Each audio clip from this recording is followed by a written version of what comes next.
de la ville. Vous voyez pour Vanana nous pour quelques minutes. Nous sommes dans la joie ce soir de vous retrouver encore Trois-Rivières. Amen. Comme nous vous avions déjà dit, on devait faire un voyage à Kinshasa. Nous l'avons fait, ça nous a pris pratiquement 3 semaines.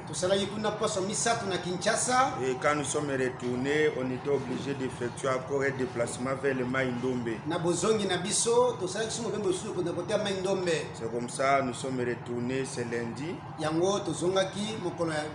Et nous sommes heureux de vous retrouver à bonne santé.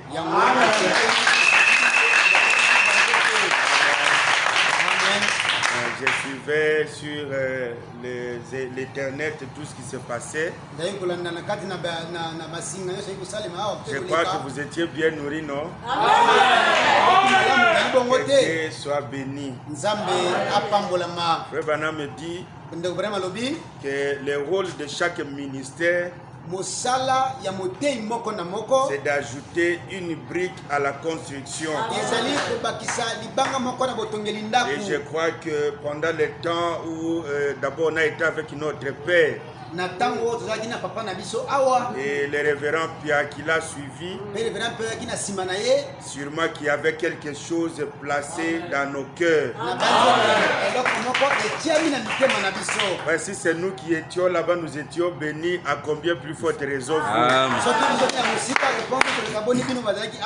Amen. Amen. Trois-Rivières, c'est une église formidable. Nous croyons à son épanouissement. Les gens ont toujours dit que le commencement, le début a été difficile. Mais avec Jésus, tout est facile. Parce que avoir ce que nous réalisons ici par la grâce de Dieu, pas même 3 mois de l'installation de cette église. Non, ça il faut être ingrat pour dire que c'est difficile. Mais comme enfants de Dieu, nous disons merci Seigneur. Amen. Nous croyons sincèrement et c'est dans ce but que nous devons venir ici communier. Que ce soit les anciens ou ceux qui nous ont rejoints, nous devons avoir une attente et regarder de manière positive les choses de Dieu. Parce qu'on ne s'habitue pas avec Dieu. Il est multiforme. Et sa bénédiction aussi est multiforme. Donc vous devez ouvrir votre cœur et considérer que dans chaque réunion, quelque chose peut arriver. Quand nous venons sous cette attente-là, rassurez-vous que ça ne sera plus un rassemblement de frères et sœurs qui se connaissent, mais c'est un rassemblement des aigles. Quand les aigles se rassemblent autour de la viande fraîche, la viande qui a du sang, parce que l'aigle ne mange pas comme les charognards. Lui qui s'installe sur le courant, le fil de courant, et voir les rats qui sont écrasés par les voitures. L'aigle lui-même tue son animal, les déchire, et il est le premier à manger. C'est ça un enfant de Dieu. Amen. Amen. Et si nous allons nous lever pour lire la portion de l'écriture. Merci pour vos prières. Amen. Parce que lorsque nous étions à Kinshasa, nous avions apporté le message dans presque 2 églises. Et le peuple de Dieu était vraiment béni. Amen. Tout cela était possible à cause de vos prières. Nous allons ce soir ouvrir dans Ephésiens chapitre 4 pour que nous commencions quelque chose. Ephésiens 4, on commence la lecture à partir du verset 1er. La Bible dit: je vous exhorte donc, moi les prisonniers dans le Seigneur,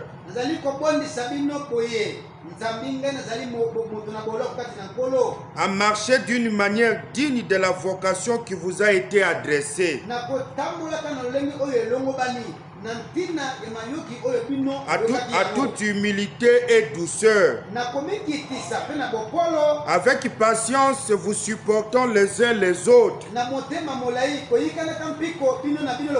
avec amour, vous efforçant de conserver l'unité de l'esprit par les liens de la paix.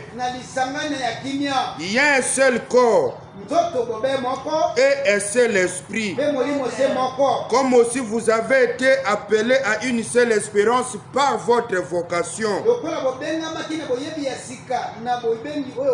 Il y a un seul Seigneur, une seule foi, un seul baptême, un seul Dieu et Père de tous, qui est au-dessus de tous et parmi tous et en nous et en tous. Nous allons dire un mot de prière. Dieu bien-aimé, sincèrement nous te disons merci pour cette portion de l'Écriture. Nous te la recommandons ce soir et nous te faisons confiance. Alors que nous voulons commencer quelque chose ce soir, fais-nous grâce, Seigneur. Toi qui connais les désirs de tes enfants, parle-leur ce soir. Parce qu'un seul mot de toi, Seigneur, un seul mot donnera la vie. Cela suffira à n'importe qui, à n'importe quel problème, à n'importe quelle situation. Nous te faisons confiance. Au nom puissant de Jésus, nous avons demandé qu'il en soit ainsi. Amen. Nous pouvons reprendre nos places. Bon, nous allons ce soir commencer un enseignement. Mais vous savez, comme dans la campagne, Jésus n'avait pas besoin de micro pour apporter la parole.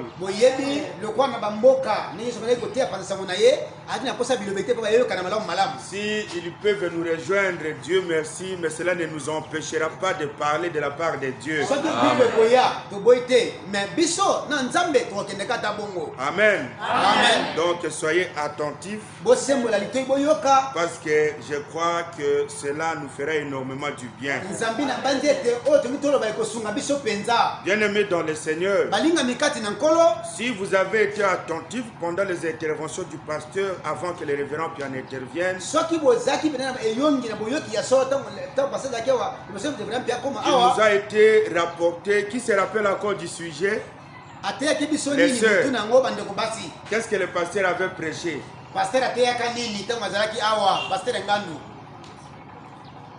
Bobosani ate banani bazalaki no ba frère nan ba sœur ba frère te banani bazalaki pendant nani tawa na banani botombola misala bozali bino nyonso no alobaki sur quoi? Sur la prière, le ministère de la transformation de l'épouse. Ah, voilà, c'est ça la chose on a lingaki koyoka na bino, le mystère de la transformation de l'épouse. Nakati na yango nde akomaki kolobela sur la prière, n'est-ce pas?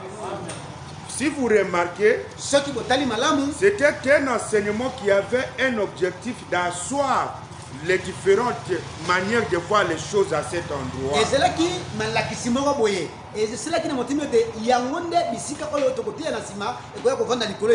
Savoir ce qu'est l'épouse. Comment elle est transformée. Parce que l'épouse n'est pas n'importe qui.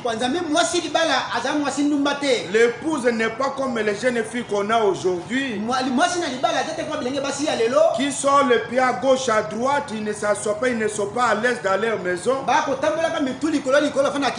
Mais une femme qu'on appelle l'épouse, c'est une femme particulière. C'est une femme spéciale. Elle ne sort plus de n'importe comment. Elle n'agit plus de n'importe comment. Parce qu'elle n'est plus libre. Il y a certains principes qu'elle trouve à la maison qui fait d'elle une femme qui s'assoit à la maison. Même si elle était chez elle à la maison. Mais quand elle vient dans le mariage, cette femme-là a les pieds posés sur la terre. Elle ne parle plus comme toutes les autres jeunes filles. Elle ne s'habille plus n'importe comment. Elle devient particulière. Parce qu'il y a quelqu'un qui veille sur elle. Ses besoins sont portés vers quelqu'un. Et cette personne-là a le devoir d'accomplir ses besoins. Amen. C'est ça l'épouse. Et quand nous venons dans le spirituel, c'est la même chose. Lorsqu'on dit que vous êtes épouse de Christ, ce n'est pas quelqu'un de comme ça. Ce n'est pas une personne qui est dans tous les états. Il y a une particularité. Il y a un agissement. Il y a un comportement. Il ne parle plus comme n'importe qui. Ses agissements sont contrôlés. Ses désirs sont portés vers quelqu'un. Et cette personne-là, c'est le Seigneur Jésus-Christ. S'il a besoin de la vie ou de l'argent, la femme mariée ne va pas se prostituer. La femme mariée fait quoi? Elle va aller chez son mari. Si elle a besoin de s'habiller, elle ne va pas aller demander aux voisins. Elle va aller où? Auprès de son mari. C'est ça l'épouse de Jésus. Quand elle a besoin des habits, elle ne se prostitue pas. Elle va aller auprès de son mari. Quand elle a besoin de manger, elle va aller auprès de son mari. Pourquoi? Parce qu'il y a quelqu'un qui a accepté de prendre sa responsabilité. Et c'est auprès de cette personne-là que tous les désirs sont portés. Est-ce que je peux attendre un amen? C'est ça l'épouse. Et cette épouse-là, quand elle change ce mode de vie, c'est ça ce qu'on appelle la transformation. C'est-à-dire qu'elle quitte une étape et elle vient dans une autre étape. Comment elle est transformée? Sa manière de faire. Voilà pourquoi, par exemple, le Père vous a parlé de la prière. La prière, c'est l'une des clés de l'épouse du temps de la fin. Savoir comment approcher son mari. Savoir comment parler à son mari. Tout ça là, c'est partir de cela. Parce que sans la prière, c'est comme une femme qui ne parle pas à la maison. Même si elle a faim, son mari ne connaît rien. Même si elle a besoin des habits, son mari ne sait rien. Elle ne parle pas, elle ne voit pas. C'est pourquoi elle ne dit rien. Et dans le spirituel, quand tu ne parles pas, tu ne demandes rien. Tu es calme, tu es une aveugle, tu es une sourde. Pourquoi? Parce que ton état là ne te permet pas de communier avec ton mari. Voilà pourquoi le mécanisme que Dieu a établi pour permettre à l'épouse à communier avec son mari, c'est la prière. Voilà pourquoi frère Branham dit que la prière, ce n'est pas répéter les mots. La prière, c'est une dimension, c'est une expérience, c'est un mode de vie. La prière, non, ce n'est pas, oh Jésus, tu as fait ceci le matin. Jésus, non, tu es à côté de ton mari, quand tu es à côté de ton mari, tu lui parles par rapport aux besoins. Si tu as besoin qu'il lui donne de l'argent pour le marché, tu parleras différemment que si tu demandes de l'argent pour le minerval des enfants. Est-ce qu'il y a quelqu'un qui m'a compris? La manière dont tu lui demanderas l'argent est différente de la manière dont tu lui demandes d'aller à la table et manger. Natongo, papa yaka kozwa déjeuner na mesa, aye kolia kozwa déjeuner. Pour kende wenzo. Papa, to kende wenzo sala déjeuner kuna na soma pe biloko. Okoloba bongo, et comme papa pesa mbongo na sala nini na kende wenzo. Na pourquoi papa yaka to solola. C'est à chaque moment que vous avez besoin de parler, les circonstances changent. Les paroles même changent. Amen. C'est ça l'épouse de Christ. Voilà pourquoi Josaphat dans la Bible, lorsqu'il avait des problèmes, il était attaqué par les armées. Josaphat n'avait pas répété la prière d'Abraham dans la Bible. Non, il n'avait pas répété la prière d'Abraham dans la Bible. Mais quand il s'est posé devant les problèmes avaient ces circonstances. Josaphat était obligé de prier différemment. La Bible dit que quand il s'est tenu devant le roi, pendant qu'il parlait au roi, mais Josaphat priait à l'intérieur. Voyez maintenant que c'est différent quand tu es seul à chambre ou quand tu es dans une église. C'est ça la prière. Amen. Et quand nous arrivons à cette dimension-là, cela te montrera que tu résoudras tous tes problèmes par la prière. Parce que c'est ça ton mécanisme d'approche ou de communication. Si tu as besoin de quelque chose, même si quelqu'un te provoque, tu t'approches, tu parles à ton mari. Mon chéri, cette personne me provoque. C'est ça dans la prière. Quelqu'un te menace, tu ne vas pas aller le toucher à main et commencer à le frapper. Tu vas faire quoi? Tu vas l'amener devant ton mari. Dans la prière, Seigneur, regarde ses frères, regarde ses frères, regarde cette soeur. C'est ça. Parce que c'est ça notre manière de vivre.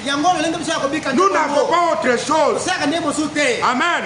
Notre force, c'est dans la prière. Et c'est sur cela que nous voulons commencer quelque chose ce soir. Parce que nous croyons que ceci aidera à poser nos pieds véritablement pour ceux qui sont dans cette église.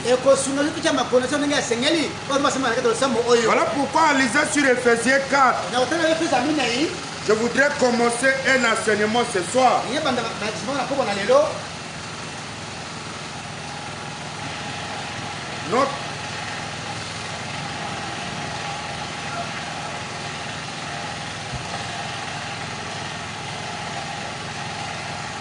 Notre enseignement ce soir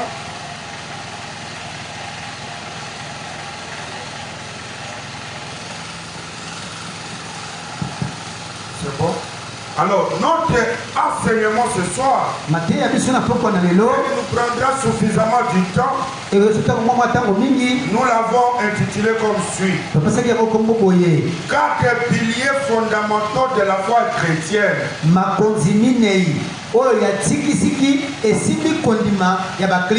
Les 4 piliers fondamentaux de la foi chrétienne.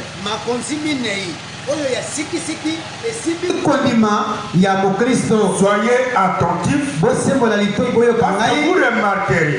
remarquerez que j'ai déjà enseigné sur ce sujet. Mais la manière dont nous l'aborderons ici, soyez attentifs. Parce que Dieu ne se répétera pas. Il placera sûrement quelque chose de nouveau qui va t'aider à faire le pas devant sa face. Les 4 piliers fondamentaux de la foi chrétienne. Si vous observez là où nous avons lu, Ephésiens 4, c'est le plan de Dieu pour une vie de fidélité dans l'Église. C'est ça que Dieu nous a donné pour amener cette fidélité, pour nous y accrocher véritablement la parole de Dieu.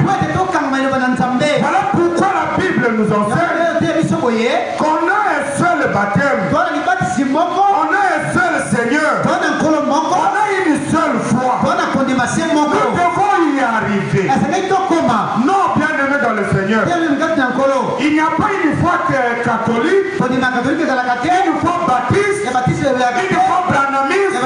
Non, ça ce sont les opinions des gens. Dans la Bible, il n'y a qu'un seul Seigneur, il n'y a qu'un seul Dieu, il n'y a qu'une seule foi. Amen. Amen. Et pendant cet enseignement, Dieu nous aidera à ce que nous y arriverons à comprendre que on n'a qu'un seul baptême. Conformément à la Bible, nous allons découvrir pourquoi les autres baptisent au nom du Fils, du Père et du Saint-Esprit. Mais les autres disent, nous baptisons au nom du Seigneur Jésus-Christ. Mais tous lisent dans la Bible. Tous vous liront dans la Bible. Qu'est-ce qui est arrivé? Est-ce que Dieu s'est complété dans sa parole? Pourquoi d'un côté, il dit le baptême, c'est au nom du Seigneur Jésus-Christ, et de l'autre côté, allez faire des nations mes disciples, et vous les baptiserez au nom du Père, du Fils et du Saint-Esprit. Pourquoi lui-même dit, lorsqu'on pose la question à Christ, Christ pose la question à ses disciples, quel dites-vous que je suis? Ils ont parlé. Lui, il leur a dit que moi et le Père, nous sommes un. Mais il y a les autres qui, Jésus le Fils, Jésus le Père, et Jésus le Saint-Esprit. Pourquoi toute cette divergence? Alors que lui dit dans sa parole que moi et le Père, nous sommes un. C'est lui qui m'a vu avec le Père. Est-ce que c'est-il qu'on te dit? Qu'est-il arrivé réellement? Voilà le but de cet enseignement. De nous ramener au pied de la parole. Au commencement de l'église. Parce que la première église, si elle avait mal commencé, l'église qui suivra aussi mal. Mais si la première église avait bien commencé, c'est basé sur le principe de la parole. Nous aujourd'hui, nous devons amener nos enseignements conformément à la première église. Parce que conformément à Genèse 1, verset 11, la Bible dit, la semence qui était plantée au commencement, elle est devenue à la maturité au temps de la fin. Nous devons voir est-ce que notre église est la même que l'église de la Pentecôte. Est-ce que c'est la même semence que celle qui a été plantée au commencement? Parce que tu ne peux pas planter le maïs et récolter les arachides. C'est impossible. Aussi à la Pentecôte, là où l'église a commencé, on avait planté le maïs. C'est au temps de la fête, nous récolterons le maïs. Parce que nous sommes au temps où la semence reproduit la semence.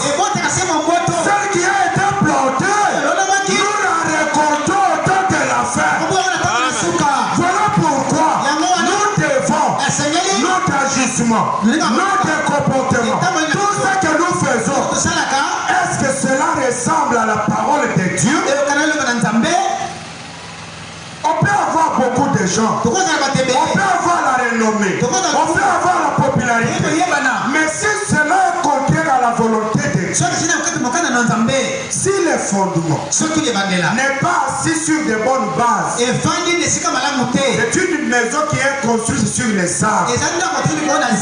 Et on mata, on quitta un jour et Kokwea. Attends au sali semblant, attends au sali autre sali. Si nous n'avons pas de bons fondements, ici ça peut aller bien parce que vous êtes au milieu des frères et sœurs. Et quand tu vas aller à Kinshasa, quand tu vas aller en Europe, quand tu vas retourner au village, comme les frères et sœurs ne te verront plus, tu reviendras ce que tu étais. Pourquoi? Parce que tu n'avais que la religion. Il n'y avait pas un bon fondement. Voilà pourquoi je vais parler de 4 piliers fondamentaux. D'abord un pilier, c'est un fondamental. Pourquoi j'insiste sur les 4 piliers fondamentaux de la foi chrétienne? Tu ne peux pas être appelé chrétien. Ça c'est fondement. C'est impossible. Tu ne peux pas. C'est ça, ces choses qui feront de toi véritablement un chrétien, une chrétienne. C'est ça, ces choses-là qui met à côté, mais qui déloue cette vie qui est en toi, qui te fait pécher. Et c'est la catégorie de mon panzi.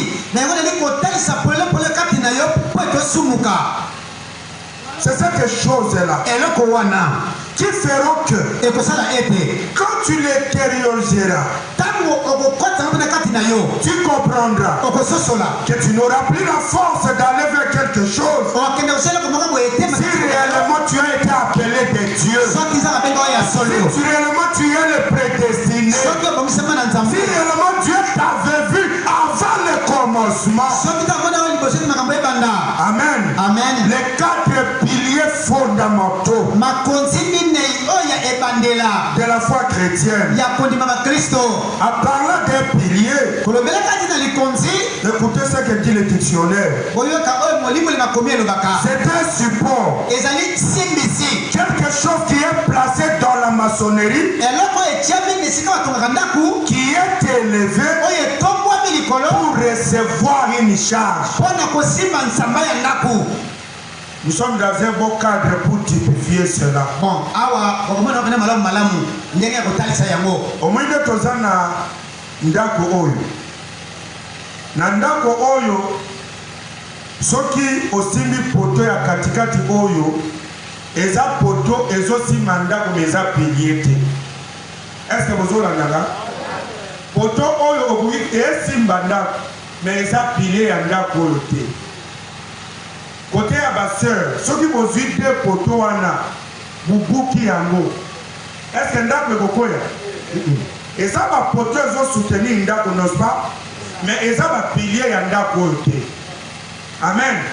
Donc, toutes ces choses qui sont dans la parole de Dieu sont utiles pour l'édification. Mais nous résumerons par rapport à la parole de Dieu le message à des fondements sans lesquels cette maison ne tient pas. Il y a des piliers. Tu peux blaguer avec tout ça, mais quand vous arrivez à cela, si vous voulez que votre maison tienne, veillez à ces piliers-là. Même si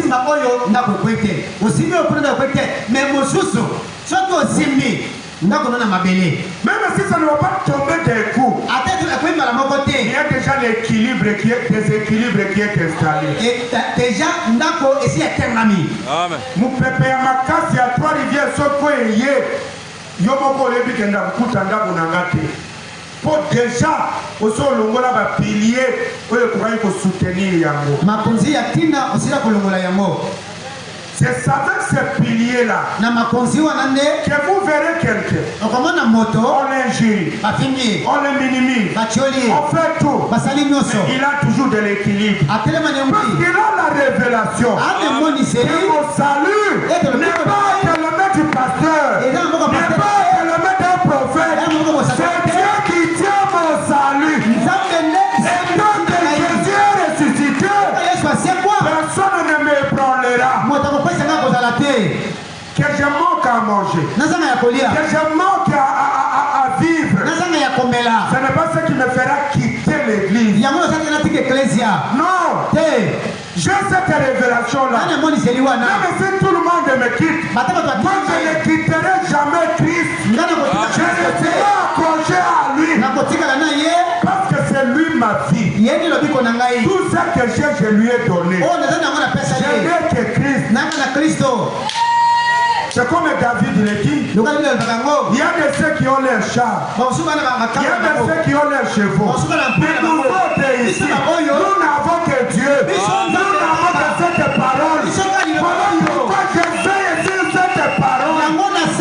Comme mon père Abraham, la Bible dit, quand il avait disséqué l'offrande, il veillait avec moi combo pour que Banzinzier mette l'offrande. Je veille sur cela. Pour que ça vienne. Parce que je n'ai que ça. Toi, si ça ne marche pas, tu vas appeler, on va t'envoyer l'argent et moi. Toi, si ça ne marche pas, Yaya Kolomba Kinshasa Koya et moi. Naza Yaya, Naza Leki, Naza Mama, Naza Papa, Naza Nyoso. Amen. Quand j'ai cette révélation, je deviens sérieux sur ma marche, sur mon comportement, sur mon attitude, ce que je parle, ce que je fais. Je veille sur cela parce que je ne voudrais pas que le Saint-Esprit se retire loin de moi.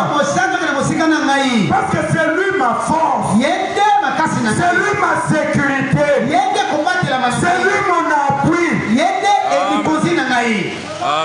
Psaume 46 dit, l'Éternel est pour moi un appui, un refuge, un secours qui ne manque jamais. Christ ne manquera jamais quand je fais appel à lui. Il me tendra sa main, même dans la vallée de l'ombre de la mort, même quand mes parents m'abandonneront, Christ ne m'abandonnera pas.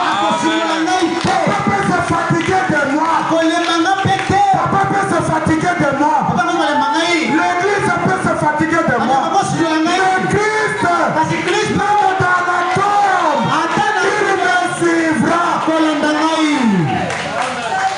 Christ ne m'abandonnera pas. Et comment je peux lui être fidèle?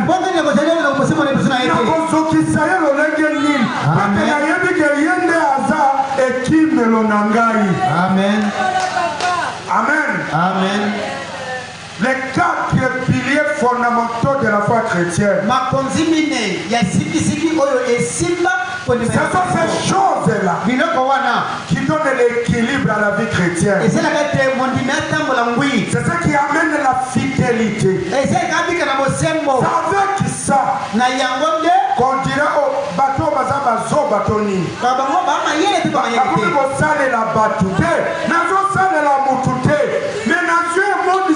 J'ai compris que comme Pierre, Christo Akirionu. Akirionu. Si toi tu nous abandonnes,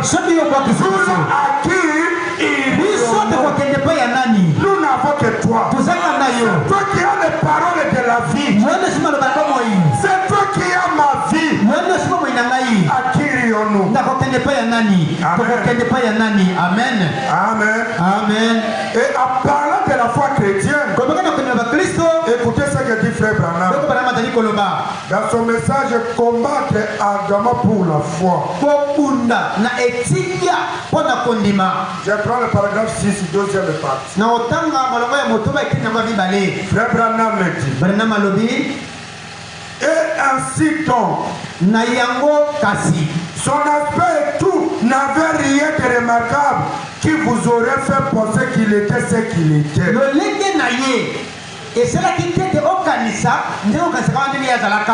Ce qu'il était ne reposait pas sur son apparence extérieure. Le Christ Azalaka ne reposait pas sur l'aspect extérieur. Non, car son apparence extérieure était celle d'un homme. Mais à l'intérieur, il était Dieu. Emmanuel, Dieu le Père était en lui. Réconciliant le monde avec lui-même. Alors, là, il a amené la foi chrétienne. Amen. C'est Christ qui a amené la foi chrétienne. Et il ne l'a pas amené par son aspect extérieur. Les chrétiens ne se mesurent pas par son aspect extérieur. Voilà pourquoi aujourd'hui, le monde a compris cela. Et il entretient l'extérieur de beaucoup de gens. Par des habits, par des produits, les make-up et tout ça là. C'est justement pour vous laisser accrocher à l'apparence extérieure. Un enfant de Dieu ne regarde pas à cela. La force d'un enfant de Dieu se trouve à l'intérieur. C'est là où se trouve sa force. Voilà pourquoi Jésus, son apparence ne pouvait même pas attirer. Quand vous regardez Jésus, il n'était rien. Un petit bouton, un petit garçon. Mais à l'intérieur de lui, c'était Dieu. C'est tout le ciel qui est en lui. Amen. C'est ça un chrétien. C'est ça une chrétienne. Tu t'occupes trop de l'aspect extérieur. Tu fais trop sur tes ongles, sur tes cheveux. C'est bon.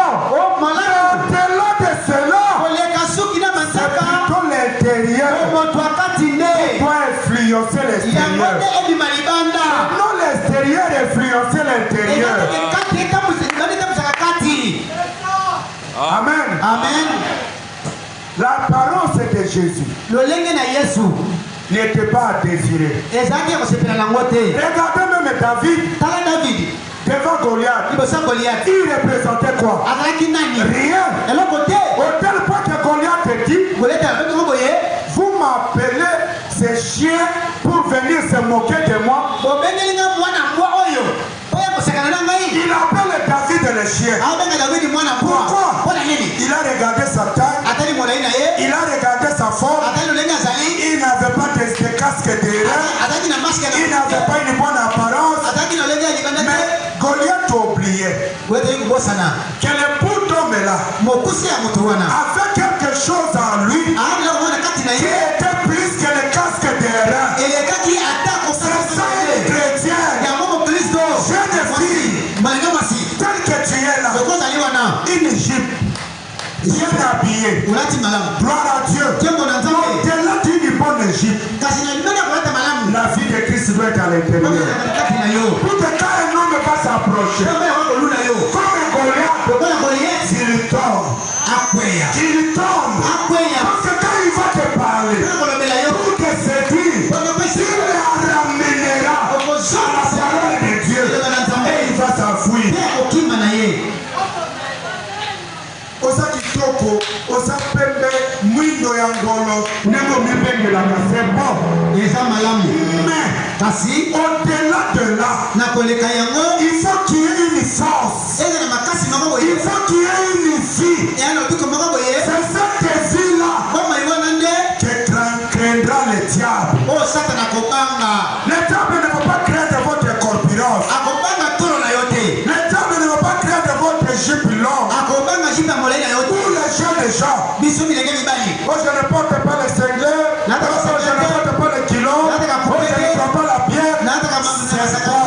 Au-delà de ça, rappelez-vous des jeunes hommes riches dans la Bible. La Bible dit, Jésus les regarda et l'aima. C'est-à-dire, il respectait les 10 commandements de Moïse. Mais comme il avait été dans le temps de changement de dispensation, il y avait quelque chose que ces jeunes hommes riches n'avaient pas. Est-ce que je suis avec quelqu'un? Il y a une chose aujourd'hui que le monde n'en a pas. Malgré ses cris, malgré ses agitations, mais il y a quelque chose au-delà de la femme que le monde n'en a pas. Jésus révélé une vie.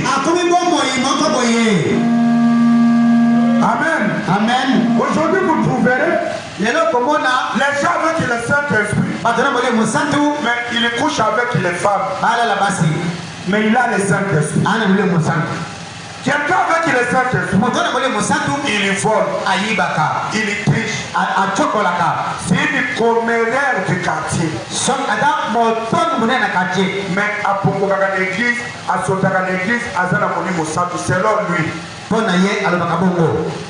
C'est là où il faut comprendre. Et voilà pourquoi le but de cet enseignement. Pourquoi le Saint-Esprit en Jésus ne pouvait pas permettre à Jésus de coucher une femme, ne pouvait pas permettre à Jésus de voler. Mais le même Saint-Esprit me permet de voler. Quelque chose ne marche.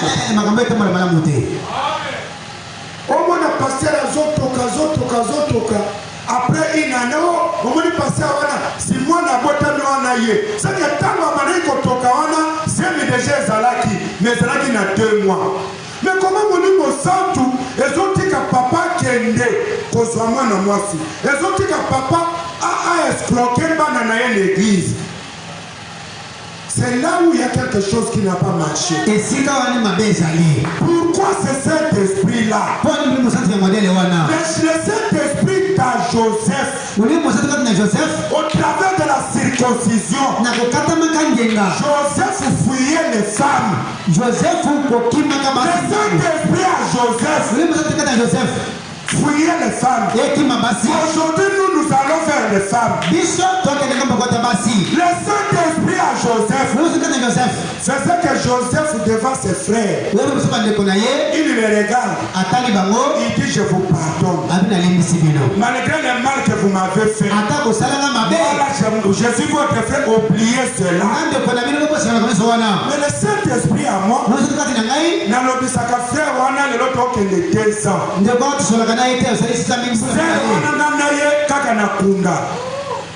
voisin wana ata mungu esangi na pondu bakolia pondu sa mungu epa nanga bakocha lokolote mais naza na molimo santo mais na yaka na église bon on a peut-être quelque chose qui n'a pas marché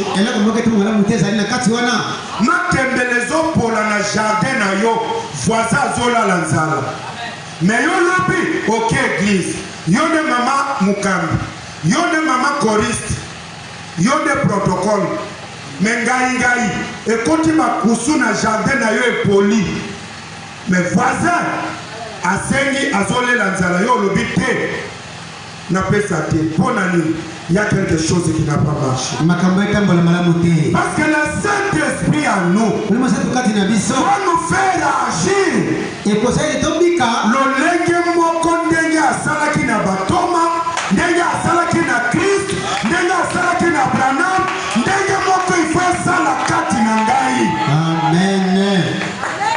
Nzamba ya lobi na ndeko Branham alobi komela makaya te masanga te mais molimo santo ezotika ngana mela makaya na mela masanga makaya na lobaka te na zana silizi makaya ya solo problème te mais ça makaya.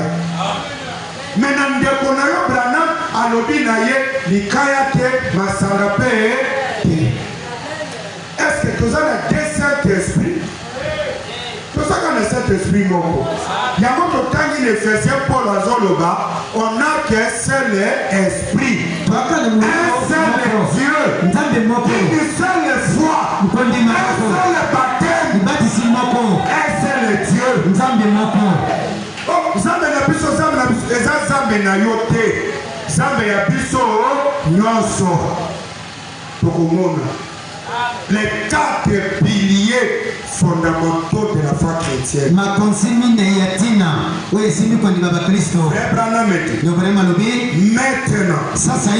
Christ a amené la foi chrétienne. Observons-les. Qu'est-ce qui les rendait différents? Qu'est-ce qui les rendait différents? Comme orateur, je pense qu'il n'était pas si énergique pour sortir là dans la rue comme nous le faisons. Et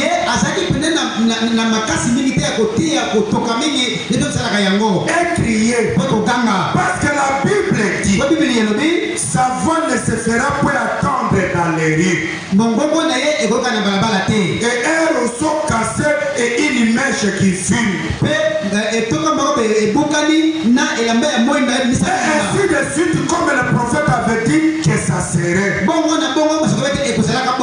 Maintenant, observez-les. Celui qui a amené la foi chrétienne. Alors qu'il était ici sur la terre, nous voyons certaines de ses œuvres. Voyons maintenant ce qu'il représentait dans la foi chrétienne.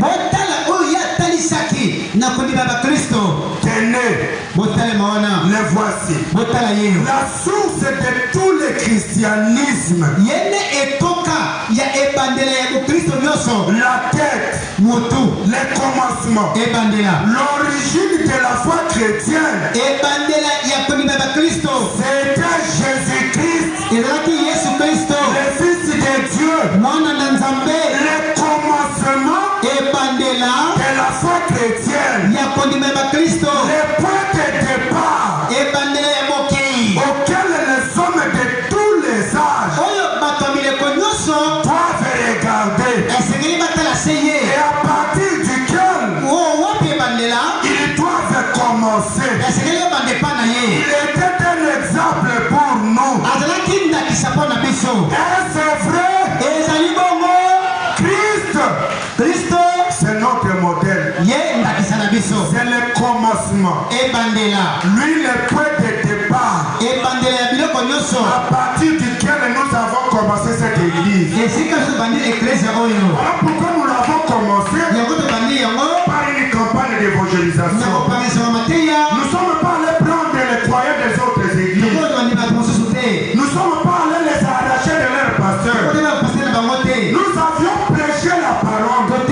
Comme Paul dans Acte 41. Quand il est descendu de la chambre haute, il a commencé à parler alors. Il a commencé à prêcher. Et les hommes se sont approchés. Et ils lui ont posé la question. Que ferons-nous pour arriver à ce que tu dis? Il dit aller dans les eaux de baptême.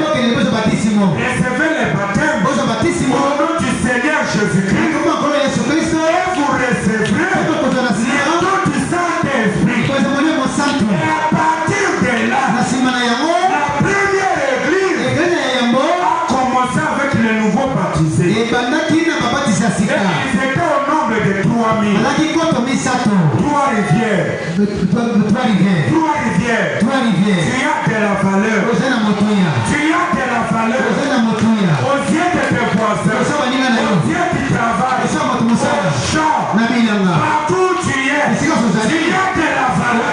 Tu as écouté cet discours. Et tu peux t'approcher. Tu as dit mais quel ferons-nous? Nous t'avons indiqué les eaux de baptême. Au nom du Seigneur Jésus-Christ. Tu as déçu cela. Tu continues à être affermi. Voilà pourquoi nous sommes venus pour vous parler. 4 piliers fondamentaux pour t'établir dans cette foi. La foi dans laquelle nous a rejoints. C'est un bateau. Quand il est en train de partir, les gens viennent avec des pirogues. Ils viennent avec des moteurs. Le bateau ne s'arrêtera pas. Le bateau continue. Et si tu veux voyager, prends une pirogue. Avance. Et il te recevra. Amen. C'est cela le but de l'évangile. C'est cela. Et cette foi chrétienne, son auteur, ce n'est pas Branham, ce n'est pas le pasteur Ngandou, c'est le Seigneur Jésus-Christ. C'est notre modèle. Voilà pourquoi tout ce que nous faisons se trouve dans cette Bible. Il n'y a rien que nous faisons qui soit en dehors de cette Bible. Tout est dedans. Mon habillement, mon langage, ma façon de vivre se trouve dans cette Bible. Et je vous invite, pendant cet enseignement, que vous ayez vos Bibles, que vous ayez vos carnets, que vous puissiez comparer, qu'on ne vous enseigne pas quelque chose qui soit en dehors de la parole de Dieu. Que vous soyez rassurés. C'est que le prédicateur se trouve dans la Bible. Que ce ne soit pas ses intentions, que ce ne soit pas ses raisonnements, mais c'est la volonté de Dieu. Et si c'est la volonté de Dieu, si moi je vais aller au ciel, je dois m'y conformer. Je dois manger cette parole et vivre tel que la parole me demande. Frère Branham me dit, la foi qu'il représentait, il l'a transmise à l'église, qui doit la porter jusqu'à la fin du monde. Est-ce que je peux attendre un amen? Christ qui était la foi, cette même foi-là, il n'était pas mort avec. La Bible, frère Branham nous révèle, il a transmis cette foi à l'église. Et l'église là, c'est quoi? Ce n'est pas ces bâtiments. L'église, c'est moi, c'est toi, c'est lui. L'église, ce sont des individus. Ces individus-là, Christ a donné la foi. Christ a placé la foi. L'église, ce ne sont pas des tonnes, ce ne sont pas des briques. L'église, ce sont des individus que Dieu transforme. Amen. C'est en nous que Christ a transmis cette foi. Il l'a transmise une seule fois. Il n'a pas transmis, il a enlevé, il transmet, il enlève. Non. Notre Dieu ne sauve qu'une seule fois. C'est fini. Jésus dit, Père, de tout ce que tu m'as donné, je n'en ai perdu aucun. Si ce n'est Judas qui a été né le fils de perdition. Comment tu peux être dans les plans éternels et demain tu dois te perdre? C'est possible. Pourquoi tu dois ouvrir ton cœur avec cette foi? Honte à toi. Et on va là encore plus loin. La foi, c'est un individu. Vous allez le comprendre. Vous devez ouvrir. Vous devez ouvrir le cœur.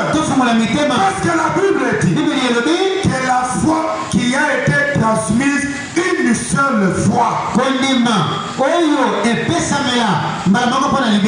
Frère Branham me dit, j'espère que cela pénètre profondément en vous. Est-ce que ça entre profondément en vous? Oui. Regardez.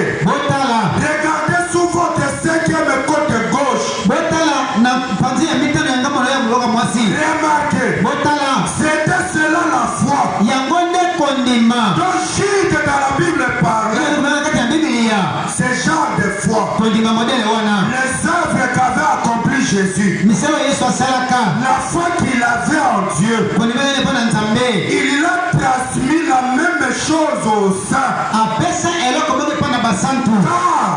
Il a dit, vous ferez aussi les choses que j'ai faites. Alléluia. Quand vous avez cette foi, vous ferez la même chose qu'avait fait celui qui était le premier à porter cette foi. Soki molona oyo ebotaki bambuma na kati ya Yesu Christ ekozwi yango ndeko na ngai ya mwasi ya mobali olala olamuka ekobota le meme mbuma. Amen. Ekobota eza na choix te yango eza semence echangeaka na se ya mabele te. Amen. Amen. Soko te semence ya lisango na se ya mabele eke ochange yango te yo mutu okobuka kaka masango. Amen. Amen.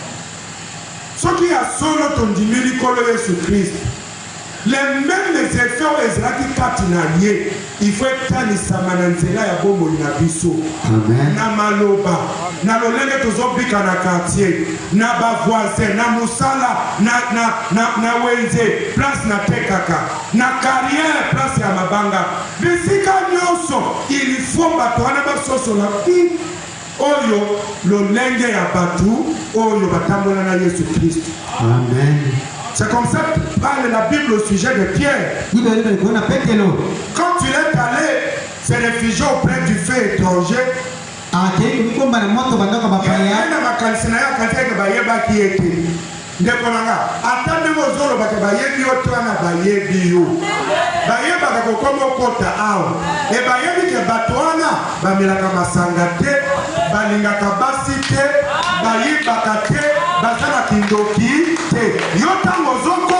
bayebi tango yoko bana kokene kosala bondumba okoyoka na bino pe bato ya Branham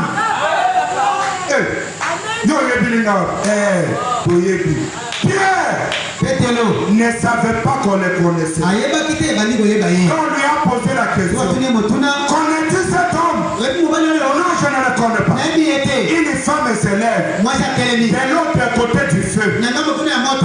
Je l'ai vu avec lui. Mobalo ya fungula bino chambre hotel wana mukolo ya dote na yo bokoya kosutuka yenda zomelo mobali na yo masa ya mobali na yo mobali oya bana ko fungulela yo chambre na option zalaki na ngoya libala na yo ekimio pona nini yo wana gastrite bandi est-ce que bete na Jean ata bete ni Jean lisolo to mais yo e comme problème pona nini bombo imade ozokende kobala boye bato bazolakisa mwasi na yo likangu oyo wuti kobima na ye na chambre na tongo ye wana azolakisa mwasi oyo ozoya kobala. C'est ça la loi de la semaille. Olondi okobuka lo mususu te kaka oyo chena mabele wana ndo kolona yango ifo kokanga na iloba nzambe parce que tango nzambe amonaki na se ya mabele ke mwanga na Yesu Kristo akomaki na ba problème Branham azoloba ke alukaki eloko mosusu te azoki obelese liloba nde na nzela nango asungaki mwana na ye kwete na liloba surprise ezalaka te déception mpe ezalaka te. S'il dit qu'il va te guérir, il te guérira. S'il a dit qu'il va te bénir, il te bénira. Il a dit qu'il te donnera le mariage. Attends comme une karata, kangama kagana liloba, libale koya. Ce qu'on a dit qu'on comporte, attends comme une 50 ans, mon kilibanobi ménopause, Sarah, babema qui peut le col la ménopause. Mais Zambe, oya lobaki, namboka nanga, moi ça kosopazema kozala te, ye komba pe te, Sarah kotaki mwana. Liloba na ye esutukisaka te, etesevaka pe te. Yango Bible lobi, les cieux et la terre passeront, mais la parole de Dieu, elle ne passera jamais. Que Dieu vous bénisse.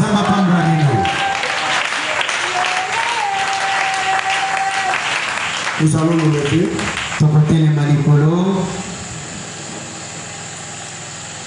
Merci Jésus. Merci Jésus. Merci Jésus. Alléluia. Merci. Oh, merci Jésus. Oh, merci Jésus. Oh, merci Jésus. Merci Jésus. Alléluia. Merci. Oh, nous t'élouons. Oh, nous t'élouons. Oh, nous t'élouons. T'élouons. Alléluia. Oh, Maranatha. Oh, Maranatha. Oh, Maranatha. Alléluia. Oh, Hosanna. Oh, Hosanna. Hosanna. Hosanna. Alléluia. Oh, merci Jésus. Oh, merci Jésus. Oh, merci Jésus. C'est Jésus. Alléluia. Wabona moko atombola mugongo na ye akende liboso na Nzambe. Bondela Nzambe na poko lelo. Oh Nzambe, tika ete kati na ngai eyamba yo. Tika ete kondima na yo Nzambe ekota kati na ngai. Nasala une épouse véritable mpona mobali na ya Nkolo Yesu Kristo. Natambola kokokana na liloba na yo. Napikela kokokana na liloba na yo. Nasala nyonso Nzambe mekokokana na liloba na yo. Tombola mongongo pondela Nzambe. Avance devant ton Créateur. Il est celui qui t'exauce. Il est celui qui t'exauce. Parle à Dieu ce soir.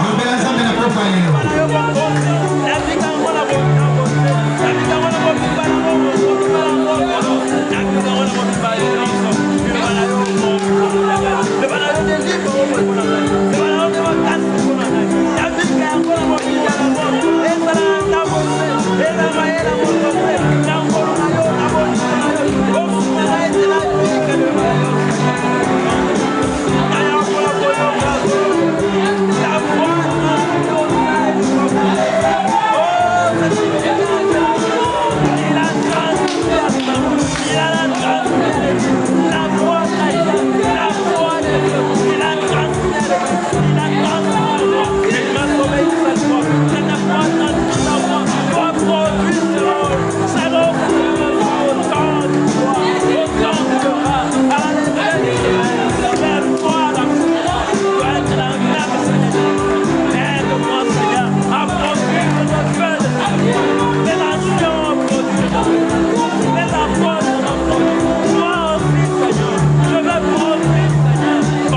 Merci sincèrement pour ce soir.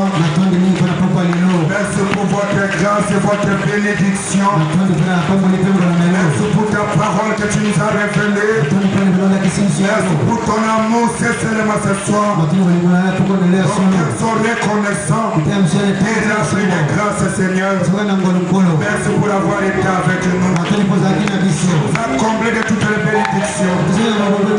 Merci pour la parole. Merci cette parole qui est une semence pour se s'asseoir dans notre cœur. Et que les jours à venir, cela peut se produire au sortir. Maintenant que nous avons fini, rentre avec tes enfants.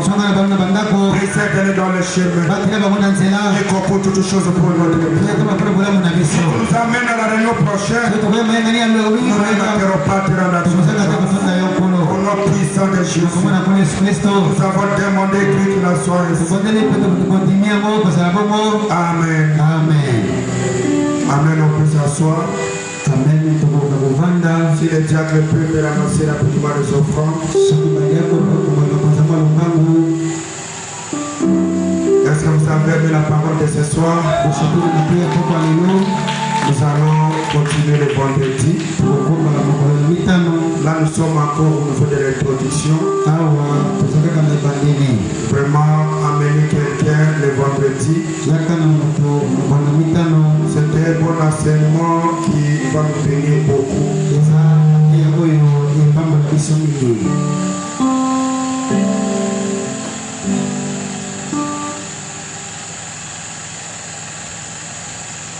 Amen. Amen. Est-ce qu'il y a quelqu'un qui va mener quelqu'un le vendredi qui lève la main? Oh, que Dieu vous bénisse. Ne venez pas seul le vendredi. Allez auprès du voisin, amenez-le. C'est l'unique chose que Dieu vous demande. C'est d'amener quelqu'un, écouter sa parole. Nous avions terminé. Amen. Amen. Je crois qu'à partir de vendredi, on va revenir à notre système des invitations. Parler à la